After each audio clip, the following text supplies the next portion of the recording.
नमस्कार, मैं सुधीर चौधरी। तो दोस्तों, आज की कहानी कुछ ऐसी है जो ना सिर्फ भारत के विकास को दिखाती है बल्कि यह भी बताती है कि आखिर दुनिया भारत को लेकर इतनी हैरान क्यों है।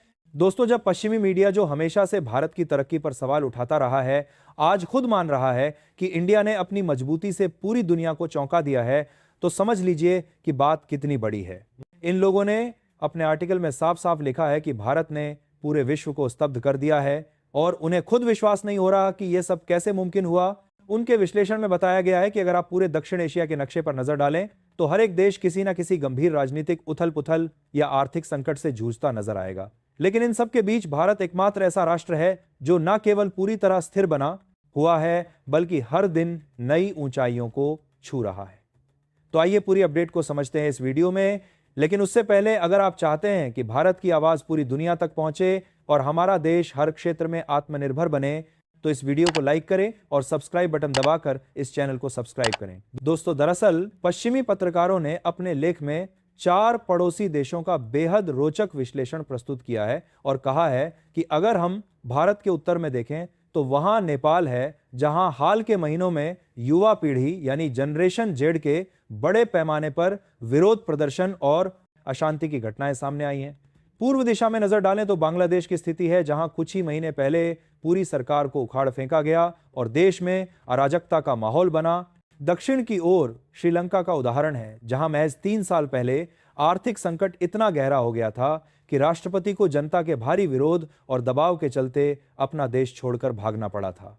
यह इतिहास में एक शर्मनाक अध्याय था। और फिर पश्चिम में हमारा पड़ोसी पाकिस्तान है, जो हमेशा की तरह किसी न किसी संकट में उलझा रहता है और आज भी वहां इमरान खान के समर्थकों द्वारा बड़े पैमाने पर विरोध प्रदर्शन जारी हैं और देश में अस्थिरता का माहौल बना हुआ है। लेकिन इन सभी अस्थिर और संघर्षरत देशों के बीच भारत एक ऐसा देश है जहां सब कुछ शांत, सुचारू और पूरी तरह नियंत्रण में चल रहा है। यहां ना तो अर्थव्यवस्था डगमगा रही है, ना ही समाज में कोई बड़ी उथल पुथल दिख रही है। और यही वो असाधारण बात है जिसने पूरे पश्चिमी मीडिया को हैरत में डाल दिया है। उनके विश्लेषकों ने यह भी कहा है कि भारत के चारों ओर जितने भी देश हैं, वे सभी आज अंतर्राष्ट्रीय मुद्रा कोष यानी IMF के कर्ज और सहायता पर पूरी तरह निर्भर होकर अपनी अर्थव्यवस्था को किसी तरह चला रहे हैं। लेकिन भारत जैसी विशाल और जटिल अर्थव्यवस्था बिना किसी बाहरी सहारे के पूरी तरह आत्मनिर्भरता के साथ खुद अपने बलबूते पर आगे बढ़ रही है। इस विस्तृत रिपोर्ट में यह भी उल्लेख किया गया है कि भारत की आर्थिक विकास दर इस समय अपने जीवन काल के सर्वोच्च स्तर पर पहुंच चुकी है और चाहे आप तिमाही आंकड़ों की बात करें या पूरे साल के आंकड़ों की, हर जगह भारत लगातार नए नए कीर्तिमान स्थापित कर रहा है। इतना ही नहीं, बल्कि भारत का विदेशी मुद्रा भंडार यानी फॉरेक्स रिजर्व भी रुकने का नाम नहीं ले रहा और लगातार बढ़ता ही जा रहा है। और अब यह इतना मजबूत और विशाल हो चुका है कि पूरे 11 महीनों तक के आयात को आसानी से संभाल सकता है। इसका मतलब समझिए कि अगर भारत एक पूरा साल तक अपना कोई भी सामान निर्यात ना करे, तब भी उसका विदेशी मुद्रा भंडार पूरे देश की सभी जरूरतों को पूरा करने के लिए पर्याप्त है। यह एक बेहद असाधारण स्थिति है। इस विस्तृत अध्ययन में यह भी बताया गया है कि भारत का चालू खाता घाटा यानी करंट अकाउंट डेफिसिट बहुत ही कम और नियंत्रित स्तर पर है और महंगाई की दर भी पूरी तरह काबू में है। अब जरा सोचिए और गौर कीजिए, ये वही भारत है जिसने हाल ही में पाकिस्तान के साथ सीमा पर गंभीर सैन्य टकराव झेला और अमेरिकी राष्ट्रपति डोनाल्ड ट्रंप की टैरिफ वॉर यानी व्यापारिक युद्ध का भी डटकर सामना किया। लेकिन इन सब चुनौतियों के बावजूद भारत की अर्थव्यवस्था पर जरा सा भी नकारात्मक असर नहीं पड़ा, बल्कि उल्टा हुआ और भारत की आर्थिक स्थिति और भी ज्यादा मजबूत और सुदृढ़ हो गई। और यही मुख्य कारण है कि पश्चिमी मीडिया भारत की इस अद्भुत स्थिरता को पिकुलियर स्टेबिलिटी यानी अनोखी और विशिष्ट स्थिरता का नाम दे रहा है। उन्होंने इसे भारत की अब तक की सबसे बड़ी और सबसे महत्वपूर्ण उपलब्धि करार दिया है, क्योंकि जब पूरी दुनिया में चारों तरफ अस्थिरता और अनिश्चितता का माहौल है, तब भारत अकेला ऐसा देश है जो पूरी मजबूती और आत्मविश्वास के साथ खड़ा है।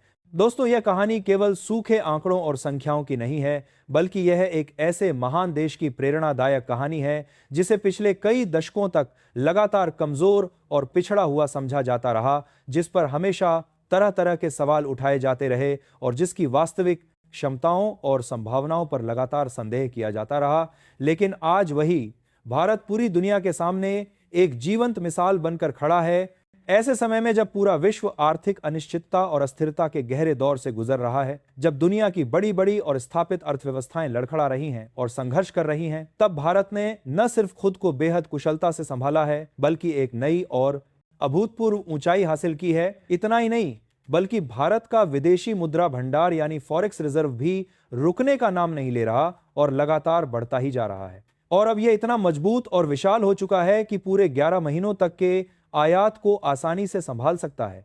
इसका मतलब समझिए कि अगर भारत एक पूरा साल तक अपना कोई भी सामान निर्यात ना करे, तब भी उसका विदेशी मुद्रा भंडार पूरे देश की सभी जरूरतों को पूरा करने के लिए पर्याप्त है। यह एक बेहद असाधारण स्थिति है।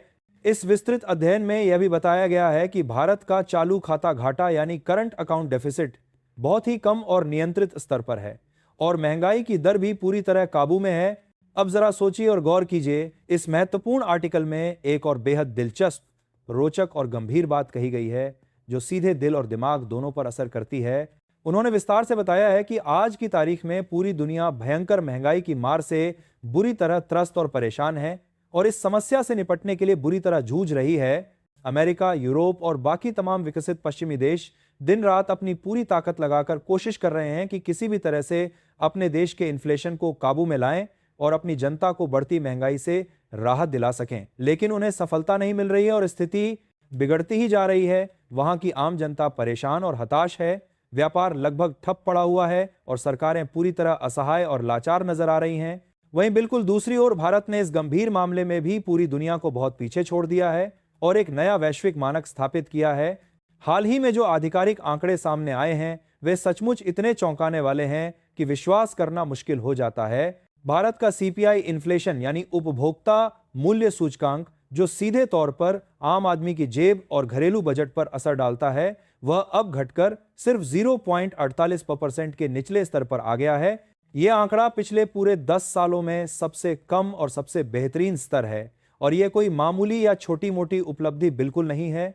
और सबसे मजेदार, हैरान करने वाली और उत्साहवर्धक बात तो यह है कि रिजर्व बैंक ऑफ इंडिया और सरकार का आधिकारिक लक्ष्य यह था कि महंगाई को 4% के आसपास बनाए रखा जाए। यानी अगर महंगाई 4% के करीब होती तो भी सरकार पूरी तरह संतुष्ट मानी जाती और इसे एक बड़ी और अच्छी उपलब्धि माना जाता। लेकिन भारत ने उस निर्धारित लक्ष्य को भी कई गुना पीछे छोड़ दिया है और महंगाई को आधे से भी बहुत कम स्तर पर ला दिया है। अब जरा गंभीरता से सोचिए दोस्तों, यह कितनी बड़ी और असाधारण बात है। ऐसे समय में जब पूरी दुनिया के तमाम देश महंगाई कम करने की जद्दोजहद में बुरी तरह फंसे हुए हैं, अपने अपने केंद्रीय बैंकों की ब्याज दरें बार बार बढ़ा रहे हैं, जिससे आम जनता पर और भी ज्यादा आर्थिक बोझ पड़ रहा है, वहीं भारत का आंकड़ा इतना नीचे और इतना बेहतरीन है कि खुद पश्चिमी मीडिया के विशेषज्ञ हैरान, परेशान और अचंभित हो गए हैं। उन्होंने अपने विस्तृत आर्टिकल में बड़ी साफगोई से लिखा है कि उन्हें समझ ही नहीं आ रहा है कि आखिर भारत में ऐसा क्या जादुई फॉर्मूला या रहस्यमय तरीका अपनाया जा रहा है, कौन सी अद्भुत आर्थिक नीतियां लागू की जा रही हैं, कैसी दूरदर्शी योजनाएं बनाई और क्रियान्वित की जा रही हैं कि इतनी अस्थिर, अनिश्चित और संकटग्रस्त दुनिया के बीच भी भारत हर दिशा में, हर मोर्चे पर और हर पैमाने पर अद्भुत स्थिरता प्रदर्शित कर रहा है। बाकी आप सभी लोग भारत की इस शानदार आर्थिक प्रगति और विकास को लेकर क्या सोचते हैं और क्या कहना चाहते हैं, कृपया अपनी राय कमेंट में जरूर बताइए। तो दोस्तों, ये थी आज की पूरी अपडेट जो काफी रिसर्च और मेहनत के बाद आपके सामने रखा गया है। और दोस्तों, जाते जाते एक छोटी सी हेल्प कर दीजिए, इस वीडियो को एक लाइक करके अपने दोस्तों तक शेयर करके हमारी मेहनत को सपोर्ट कर दीजिए। धन्यवाद।